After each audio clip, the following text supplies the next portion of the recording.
ಪುತ್ತೂರು ವಿಧಾನಸಭಾ ಕ್ಷೇತ್ರ ವ್ಯಾಪ್ತಿಯ ಪುನಚ ಗ್ರಾಮದ ಪರಿಶಿಷ್ಟ ಪಂಗಡದ 3 ಕುಟುಂಬಗಳಿಗೆ ಹಕ್ಕುಪತ್ರಕ್ಕಾಗಿ 4 ದಿನಗಳಿಂದ ಬಂಟ್ವಾಳ ಮಿನಿ ವಿಧಾನಸೌಧದ ಕಚೇರಿ ಮುಂಭಾಗದಲ್ಲಿ ನಡೆಯುತ್ತಿದ್ದ ಪ್ರತಿಭಟನೆಯನ್ನು ಬಂಟ್ವಾಳ ಶಾಸಕ ರಾಜೇಶ್ ನಾಯ್ಕ್ ನೇತೃತ್ವದಲ್ಲಿ ಮಾತುಕತೆ ನಡೆಸಿ ಕೊನೆಗೊಳಿಸಲಾಯಿತು.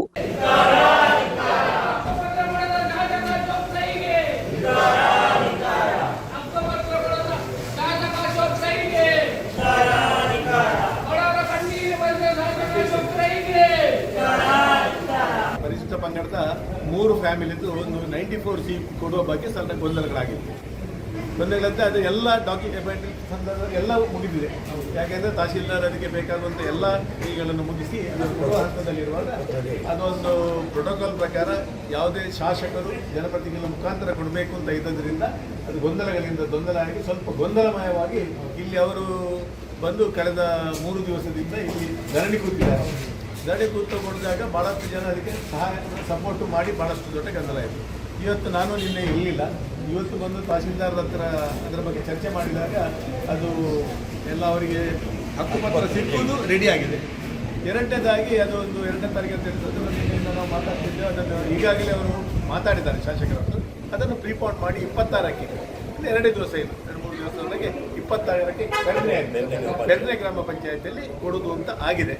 ಈಗ ಪುತ್ತೂರಿನ ಮಾಜಿ ಶಾಸಕರ ಮಠದವರು ಅವರ ಆಗಿತ್ತು. ಅವರು ಒಂದು ಅರ್ಧ ಗಂಟೆಯಲ್ಲಿ ಬರ್ತಾರೆ. ಬಂದ ಬಿಟ್ಟು ಇವರನ್ನೆಲ್ಲ ಮಾತಾಡಿ ಮಾಡ್ತಾರೆ. ದಯವಿಟ್ಟು 26ನೇ ತಾರೀಕಿಗೆ ನೀವು ಶಾಸಕರ ಹತ್ರನೂ ಅವರಿಗೆ ಹೇಳಿ ಅವರಿಗೆ ಮನವರಿಕೆ ಮಾಡಿ. ಯಾಕೆಂದರೆ ಒಂದು ಎಲ್ಲರಿಗೆ ನಾನು ಭಾಳಷ್ಟು ನೋಡಿದ್ದೇನೆ. ನಮ್ಮ ಇಲ್ಲಿ ನಾನು ಕೊಡುವಂಥ ಕ್ರಮನೇ ಇಟ್ಕೊಳ್ಳಿಲ್ಲ. ಅವರೇ ಕೊಡಿ ಅಂತ ಹೇಳಿದರೆ ಬಂದು ಇಬ್ಬರಿಗೆ ಕೊಡ್ತೆ. ಇಲ್ಲದ್ರೆ ಎಲ್ಲ ತಹಶೀಲ್ದಾರ ಮುಖಾಂತರ ನಾನು ಕೊಡಿಸಿದೆ. ಯಾಕೆಂದರೆ ನನಗೆ ಗೊತ್ತು ಅದನ್ನೊಂದು ಕೈಯಲ್ಲಿ ಕೊಟ್ಟ ಕೊಡೋದು ವಿಶೇಷ ಏನೂ ಆಗೋದಿಲ್ಲ. ಅಂದರೆ ಅದು ಕೊಡಿಸುವವರು ಅದನ್ನು ಎಲ್ಲಿ ಓಡುವವರು ಯಾರ ಇರ್ತಾರೆ. ನಾವು ಶಾಸಕರು ಮುಂದೆ ನಿಂತು ಕೊಡೋದಷ್ಟೇ. ಅದರಿಂದ ತಗೊಳ್ಳೋರಿಗೆ ಕರೆಕ್ಟ್ ಗೊತ್ತಿರ್ತದೆ ಯಾರು ಇದರಿಂದ ಓಡಿದ್ದಾರೆ, ಯಾರು ಕೆಲಸ ಮಾಡಿದ್ದಾರೆ ಅಂತ. ಖಂಡಿತವಾಗಲೂ ಅವರಿಗೆ 23ಕ್ಕೆ ಸಿಗ್ತದೆ ಭರವಸೆ ನಮಗೆ. 26ಕ್ಕೆ ಸಿಗ್ತದೆ ಭರವಸೆ ನಮಗೆಲ್ಲ ಇದೆ. ತಹಶೀಲ್ದಾರ್ ಬಗ್ಗೆ ವಿಶ್ವಾಸ ವ್ಯಕ್ತಪಡಿಸಿದ್ದಾರೆ. ಶಾಸಕರು ಖಂಡಿತವಾಗಿ ನನಗೆ ಇದೆ, ಇದನ್ನು ಅವರು ಮಾಡ್ತಾರೆ ಅನ್ನೋ ವಿಶ್ವಾಸ ಇದೆ. ಕಳೆದ 4 ದಿವಸದಿಂದ ಏನು ಪ್ರತಿಭಟನೆ ನಡೀತಾ ಇತ್ತು, ಅವರ ಅಧ್ಯಕ್ಷತೆ ಇವತ್ತು ಪ್ರತಿಭಟನೆ ಕೊನೆ ಆಗಬೇಕು ಅಂತ ನನಗೂ ಆಸೆ ಇತ್ತು. ಇವತ್ತು ಕೊನೆ ಆಗುತ್ತೆ ಅಂತ ಅಂದ್ಕೊಂಡಿದ್ದೀನಿ.